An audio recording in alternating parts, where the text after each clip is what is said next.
নমস্কার বন্ধুগণ, আমি প্রসেনজিৎ নিয়ে চলে এসেছি আরেকটা নতুন মুভি রিভিউ নিয়ে। তাই আর কথা না বাড়িয়ে সরাসরি ভিডিওতে আসা যাক।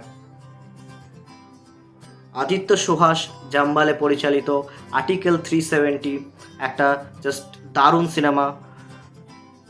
এই সিনেমার শুরুতে একটা ভয়েস আমরা দেখতে পেয়েছি, যেটা অ্যাক্টর অজয় দেবগানের। খুব নিদারুণভাবে বলেছেন উনি, আর ওনার ভয়েসটা শুনতে জাস্ট জাস্ট অসম লেগেছে। তো এই আর্টিকেল 370 সিনেমাটা দেখার পরে জাস্ট আমার অসম লাগলো। মানে এত সুন্দর কাস্টিং করেছে, আর ইয়ামি গৌতমের যে পার্টটা নিভিয়েছে, নিদারুণ নিভিয়েছে।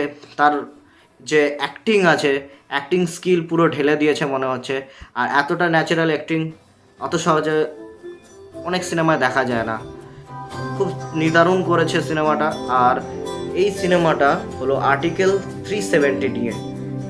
এই আর্টিকেল 370 কিভাবে তার জন্ম হয়েছে, কিভাবে তার শেষ হলো, কিভাবে হাঁটানো হলো, কি এর মাঝে যে যা কিছু হয়েছে, আর্টিকেল 370কে নিয়ে যত রকম কার্যকলাপ হয়েছে সব কিছু তুলে ধরেছে এই মুভিটায়। 370 কি, কেন কেন হলো, কেন হটানো হলো, কিভাবে হটালো, এই হটানোর আগে যে প্রিপারেশন করেছে, যা যা কার্যকলাপ হয়েছে, সবই নিদারুণভাবে এই সিনেমার ভিতরে দেখানো হয়েছে।